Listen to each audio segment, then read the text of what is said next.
Break के बाद एक बार फिर से आपका स्वागत है। हम लोग चर्चा कर रहे हैं रूस यूक्रेन युद्ध को लेकर के, जहां पे अब तक हम लोगों ने ये अपने पैनलिस्ट से समझा कि आखिर ये युद्ध क्या तीसरे वर्ल्ड वॉर की तरफ हट दे रहा है, क्या ये परमाणु वॉर में कन्वर्ट हो सकता है। अब हम लोग ये जानना चाहें कि आखिर इस युद्ध को रोकने का रास्ता क्या है और भारत को इससे क्या लेना देना है।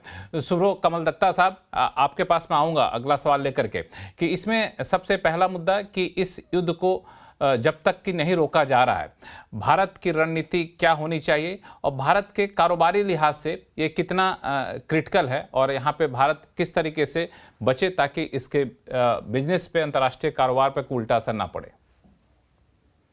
देखिए, आप अगर देखे होंगे कि पिछले 2 ढाई साल में यूक्रेन वार के चलते भारत के इकोनॉमी के ऊपर बाकी देशों के मुकाबले में उतना असर पड़ा नहीं। असर तो पड़ा है पर उतना नहीं पड़ा है जिस तरह का बाकी देशों के ऊपर पड़ा है। और हमारे देश के जो नेबरिंग कंट्री है चीन पे बहुत खतरनाक असर पड़ा है, भारत पे उतना नहीं पड़ा है। तो यहाँ पे बात ये आती है कि मैंने जब मध्यस्थता की जब मैंने बात की थी, मैंने ये कहा था कि पुराने तमाम जितने सारे बयान अगर आप उठा के देखेंगे वाशिंगटन के तरफ से या फिर आपके कीव की तरफ से या फिर आपके मॉस्को की तरफ से, कहीं न कहीं पे ये कहा गया था कि भारत अगर शांति का पहल करता है, तो ये स्वागतजनक है और इसको स्वागत करना चाहिए।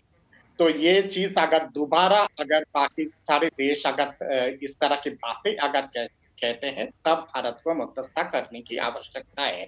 आज कहीं न कहीं पे भारत का इतना क्षमता है कि जितने सारे साउथ नेशंस जितने सारे हैं, जो साउदर्न ब्लॉक के जो नेशंस हैं, वो एक बहुत बड़ा ब्लॉक है जो भारत के लीडरशिप को मानता है और भारत के साथ एक तरह से खड़ा है। अफ्रीकन यूनियन आपने देखा होगा G20 पे किस तरह से मोदी जी के मध्यस्थता के चलते अफ्रीकन यूनियन को शामिल किया गया G20 पे। तो और ये कोई छोटा-मोटा ब्लॉक नहीं है, अफ्रीकन यूनियन बहुत बड़ा ब्लॉक है। तो कहीं न कहीं पे वो दिन गई कि भारत का जो पहला इमेज था और आज का इमेज में ज़मीन आसमान का फ़र्क है। भारत की बातों को सुनी जाती है और भारत की बातों को माना भी जाता है बहुत सारे अंतर्राष्ट्रीय पटल पे। कुछ जगहों पे मतभेद हो सकता है, पर बहुत सारे जगहों पे भारत की बातों को माना जाता है और उसको अमल भी किया जाता है। ऐसे सैकड़ों मिसाल है जिसका मैं उदाहरण दे सकता हूँ। अब बात यहाँ पे ये आती है कि आखिर क्या करना चाहिए? क्योंकि जो बाइडेन का मैंने कहा है कि मॉरली और एथिकली उनके अधिकार क्षेत्र में नहीं है कि वो इस तरह का खतरनाक परिस्थिति पैदा करे, क्योंकि वो आउटगोइंग प्रेसिडेंट है। उनके लिए समझदारी उनकी तरफ से ये होती अगर वो पहल करते कि एक शॉर्ट टर्म सीज़ फायर हो जाए, जब तक नया राष्ट्रपति अमेरिका पे ओथ ना ले बिल्कुल, 20 जनवरी ये को। एक अच्छा विकल्प हो ये सकता था। एक पहल आपने ये एक बिल्कुल सही विकल्प कहा, हो ये एक सकता अच्छा है। विकल्प हो सकता था। नरेंद्र तनेजा जी, इस पूरे मामले पर भारत की रणनीति अब तक काफ़ी सधी हुई रही है और काफ़ी सफल भी कही जा सकती है कि जब रूस यूक्रेन वॉर हुआ, रूस पे सैंक्शन लगाए गए, तो भारत ने अपने पक्ष को काफ़ी मजबूती से रखा।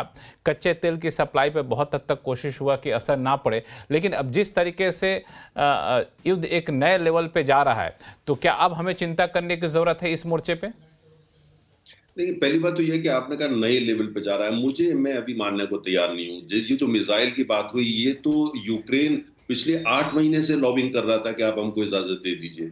बाइडेन साहब ने जाते-जाते वो कर दिया काम, वो ट्रम्प साहब के लिए मुश्किलें बढ़ाने के लिए। और दूसरी बात ये है कि ये मिसाइल न्यूक्लियर वेपन कैपेबिलिटी इनमें होती है। अरे भई, हवाई जहाज़ जो यूज़ हो रहे हैं युद्ध में वहाँ पे, वो भी न्यूक्लियर वेपन्स कैरी कर सकते हैं।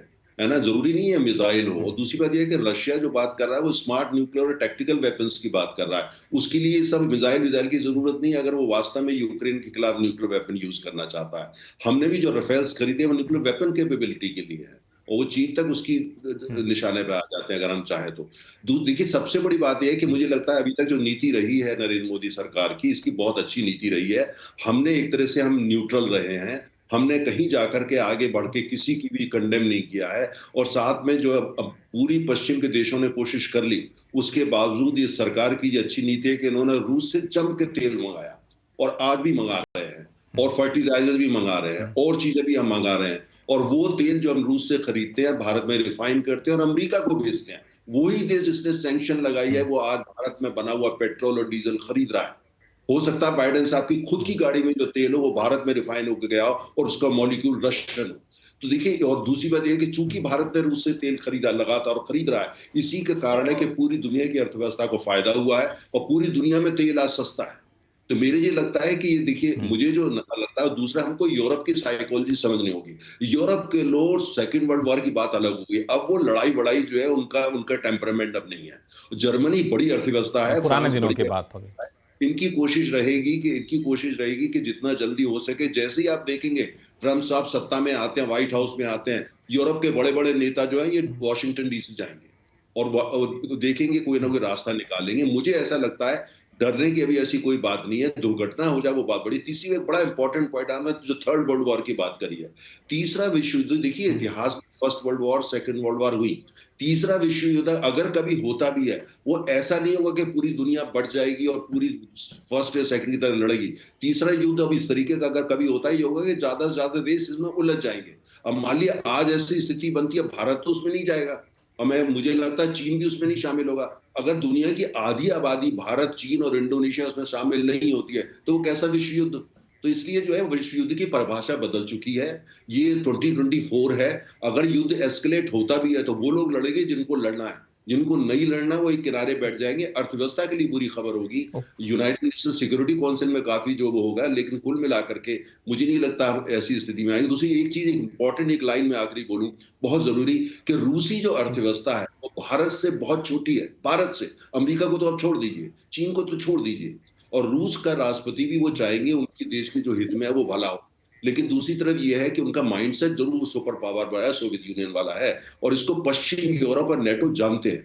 तो मुझे लगता है प्रोवोक किया जा रहा है, माहौल बनाया जा रहा है, लेकिन जब उनको ये लगेगा कि रशिया जो है वो सोवियत यूनियन की तरह सोच सकता है, उसी तरह उसका रवैया रहेगा, तो कहीं ना कहीं उस पर पूर्वाग्रह रहेगा। दूसरी तरफ ट्रम्प साहब का आना जो ट्रांजैक्शनल है, वो आगे क्या करते हैं, तो इसलिए मुझे लगता है कि ठीक है आज समस्या बड़ी खराब है, लेकिन जब मैं आगे फरवरी, मार्च, अप्रैल को लेकर के चल रहा हूं, मुझे लगता है कि कहीं ना कहीं जो है एकदम युद्ध तो बंद नहीं हो जाएगा, लेकिन ये है कि वो फ्रीज होगा, बातचीत शुरू होगी और दुनिया की स्थिति थोड़ी सी बेहतर होती दिखेगी। बिल्कुल। प्रभु दयाल साहब, नरेंद्र तनेजा जी के बातों से आप कितने सहमत हैं? चूंकि इनका कहना है कि बिजनेस पर कोई असर खास तौर से नहीं पड़ेगा, थर्ड वर्ल्ड वॉर नहीं होगा। मैं इसमें एक लाइन और जोड़ दूं कि चीन की अर्थव्यवस्था की हालत क्या है, आपसे छुपी नहीं है, किसी से छुपी नहीं है। यूएस की अर्थव्यवस्था भी एक नया रास्ता तलाश रही है। तो ऐसे हालात में अगर विश्व युद्ध जैसी स्थिति बनती है तो पूरे वर्ल्ड इकोनॉमी के लिए कितना बड़ा चैलेंज होगा। और भारत तो अब तक काफ़ी बेहतर रणनीति के तहत सफल भी हो चुका है, लेकिन आगे भारत का जो ग्लोबल ट्रेड है वो कितने चिंताजनक स्थिति में रहेगा? देखिए, मैं तनेजा साहब की बात से पूरी तरह से सहमत हूं। जब उन्होंने कहा कि जो भारत ने नीति अब तक अपनाई थी वो बिल्कुल सही थी, और अगर भारत ने रूस से तेल खरीदा और फिर उससे कुछ रिफाइन करके कुछ प्रोडक्ट्स यूरोप को दिए तो उसमें सबका फायदा हुआ, कोई दो राय नहीं हो सकती इस बात में। लेकिन क्या ये युद्ध अब बढ़ रहा है, क्या ये चिंता का विषय है? इस पे शायद मेरे ख्याल उनसे पूरी तरह से नहीं मिलते हैं, क्योंकि मेरा ये मानना है कि ये मिसाइल्स का इस्तेमाल होना, रूस ने चाहे इंटरकॉन्टिनेंटल मिसाइल नहीं दागी, जैसा आपने कहा एंकर साहब, शायद इंटरमीडिएट रेंज मिसाइल दागी। हालांकि यूक्रेन ने कहा कि ये इंटरकॉन्टिनेंटल थी, क्योंकि यूक्रेन जरूर चाहता है कि इसके बारे में दुनिया चिंतित हो, वेस्टर्न कंट्रीज चिंतित हो कि अगर रूस इंटरकॉन्टिनेंटल मिसाइल यूज कर रहा है तो उनको भी लेने के खतरा हो सकता है। तो बात यह है कि क्या जो अभी इस हफ्ते हुए हैं, जो वाकयात गुजरे हैं, क्या ये युद्ध का एस्केलेशन है? मेरे विचार में है। रूस ने भी मिसाइल एक बड़ी स्ट्रॉन्ग दागी जो न्यूक्लियर वेपन्स ले जा सकती है, और ये बात सही है जो तनेजा साहब ने कहा कि वो तो एयरक्राफ्ट में भी जा सकते हैं, लेकिन मिसाइल्स का इस तरह से इस्तेमाल होना ये एक लड़ाई को दूसरे लेवल पे ले जा रहा है। अब भारत क्या करे इसमें? देखिए, मैंने पहले कहा कि हम तो हमेशा से कहते आ रहे हैं कि युद्ध किसी के हित में नहीं है। प्रधानमंत्री मोदी जी ने बार बार ये कहा कि this is not an era of war, लेकिन हमारी बात सुन कौन रहा है? क्या रूस सुन रहा है? क्या यूक्रेन सुन रहा है? क्या अमेरिका सुन रहा है? क्या इजराइल सुन रहा है? क्या हमास सुन रहा है? हमारी बात कौन सुन रहा है? अगर कोई इसमें मध्यस्थता कर सकता है तो वो यूनाइटेड नेशंस, और यूनाइटेड नेशंस का ये कर्तव्य है, उसका फर्ज है। इसी के लिए यूनाइटेड नेशंस की स्थापना की गई थी कि पीस को हालांकि अब मेंटेन यूनाइटेड करो, नेशन की सुनता कौन है? लेकिन यूनाइटेड नेशन खुद नाकाम है। तो इस वजह से हालात बहुत नाजुक है। देखिए, हम इस बात को नकार नहीं सकते कि सिचुएशन बहुत डेलिकेट है। एस्केलेशन हुआ है इस हफ्ते लड़ाई का, और क्या ये आगे बढ़ सकती है, या ये जो वॉरिंग पार्टीज हैं इनको अकल आएगी? देखिए, जिस तरह से अमेरिका सोचता है कि वो दूर बैठा है और यूक्रेन को मिसाइल देकर जो होगा नुकसान रूस का होगा या यूक्रेन का होगा, अगर ये लड़ाई फैलती है तो इसमें बहुतों का नुकसान होगा। और जैसे भारत की बात है, देखिए, अगर ग्लोबल सप्लाई चेन्स में डिसरप्शन होता है, ऑयल सप्लाई चेन्स में होता है, तो हमारे अपनी इंडस्ट्री पे बहुत असर होगा, हमको भी नुकसान होगा। हम ये नहीं समझ सकते कि ये बढ़ता जाए और हमें कुछ नुकसान नहीं होगा। बिल्कुल, यही मैं जानना चाहता हूं कि जब वॉर एक अलग लेवल पे जाएगा, दो देशों के बाद अब कुछ और देश इसमें शामिल होंगे, तो ग्लोबल सप्लाई चेन पर असर पड़ेगा। और भारत का भी ग्लोबल ट्रेड जिस हिस्से से बढ़ता जा रहा है, उसमें ऐसा नहीं कि भारत अछूता रहे। सुशांत सरीन साहब, इस लिहाज से अगर इकोनॉमी के लिहाज से कहें, ग्लोबल ट्रेड के लिहाज से कहें, तो हम लोगों को कितनी चिंता करनी चाहिए? यार लक्ष्मण जी, देखिए, हमारी लगभग 40 से 50% जो जीडीपी है वो फॉरेन ट्रेड से आती है। अब आप अगर फॉरेन ट्रेड डिसरप्ट हो जाता है तो आप ये नहीं कह सकते कि हम अछूते रहेंगे। अभी भी जो कुछ हुआ यूक्रेन और रूस के बीच में, या जो मिडल ईस्ट में जो क्राइसिस चल रहा है, उसका असर अगर दुनिया में पड़ा है तो वो हमारे ऊपर भी पड़ा है।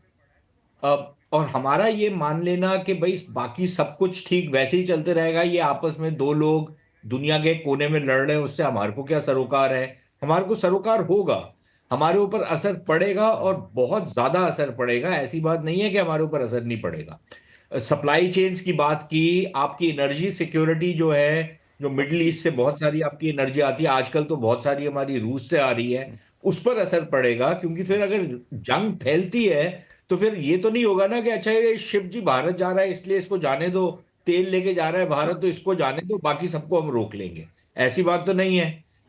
हम ऑलरेडी देख रहे हैं कि जब मिडिल ईस्ट में क्राइसिस होता है तो ट्रेड रूट्स कितनी बुरी तरीके से डिसरप्ट हुए। जो सुएज कैनाल के थ्रू जाती थी सारी की सारी ट्रेड आपकी यूरोप की तरफ, अब वो बहुत सारी ट्रेड जो है आपकी केप ऑफ गुड होप से जाती है, अफ्रीका के कोस्ट से होकर के जाती है। टाइम भी बढ़ गया, उसका खर्चा भी बढ़ गया, तमाम चीजें हो गई। तो प्रॉब्लम्स तो हमारे लिए भी होंगी, और इसको हमारे को फैक्टर इन कर लेना चाहिए। तो बेहतर रहेगा कि अगर हालात बद से बदतर होते हैं और ये असर पड़ना शुरू होता है तो हमारी फॉल बैक पोजीशन क्या है, हम कैसे अपने हितों को प्रोटेक्ट ये हमें करेंगे, फैक्टर इन कर लेना चाहिए। हमारे पास एक विकल्प क्या होना चाहिए, ये बिल्कुल आपने सही कहा। चूंकि स्वेज कैनाल की वजह से हम लोग का शिपिंग कॉस्ट बढ़ गया, कई बार बीच में आप देखे हुए कि कंटेनर की दिक्कत होने लग गई। तो ऐसा नहीं कह सकते कि हम लोग बिल्कुल अछूते रह जाएंगे। सुब्रो कमल दत्ता साहब, संक्षिप्त में बताइएगा कि भारत को वैकल्पिक व्यवस्था के तौर पर क्या उपाय अभी से करके रख लेना चाहिए, क्योंकि जैसा कि कहा भी हमारे पैनलिस्ट ने कि वॉर कभी भी नेक्स्ट लेवल पर जा सकता है, ना जाए, हर कोई ही मानता है। तो क्या तैयारी हमें रखनी चाहिए अपनी तरफ से भारत को? देखिए, अभी का संक्षिप्त बताइएगा, समय खत्म हो रहा है। अभी का जो सिचुएशन है, उस सिचुएशन में कहीं ना कहीं पे हम लोग ऐसे लक्ष्मण रेखा पे है, अगर कूदे तो वर्ल्ड वॉर होगा, और अगर पीछे आ गए तो वॉर समाप्त हो जाएगा। इस तरह का एक लाइन पे हैं हम लोग। मैं समझता हूँ कि भारत को और साउथ ब्लॉक के तमाम जितने सारे देश हैं, इन सब देशों को अपनी आवाज उठानी चाहिए और संयुक्त राष्ट्र का एक तत्कालीन स्पेशल सेशन बुलाना चाहिए और उस पे सीज फायर के लिए बातचीत हो और सीज फायर का रेजोल्यूशन पास हो, और कहीं ना कहीं पे एक टेम्पररी सीज फायर हो जब तक डोनाल्ड ट्रंप अपना शपथ ग्रहण समारोह खत्म नहीं करते। 3 महीने के लिए सीज फायर। चलिए, थोड़ा समय हमारा खत्म हो रहा है शो का। माफी चाहूंगा तनेजा साहब, सुशांत सरीन साहब, आप बोलना चाह रहे थे लेकिन समय हमारा खत्म हो गया। हम लोग के पास कोई ऑप्शन नहीं है शो को यहीं रैप अप करने के लिए। आप सभी मेहमानों का बहुत बहुत धन्यवाद हमारे साथ जुड़ने के लिए। और हम लोग जिस चीज़ पे चर्चा की और कोशिश और यही उम्मीद करेंगे कि ये वॉर जितना जल्द से जल्द ख़त्म हो, यहाँ से ऊपर ना बढ़े, परमाणु हमले की आशंका जो है महज आशंका बन के रह जाए और तीसरे विश्व युद्ध की आहट जो है महज आहट बन के रह जाए, हकीकत में ना बदले। इसी उम्मीद के साथ इस शो को यहीं खत्म करते हैं।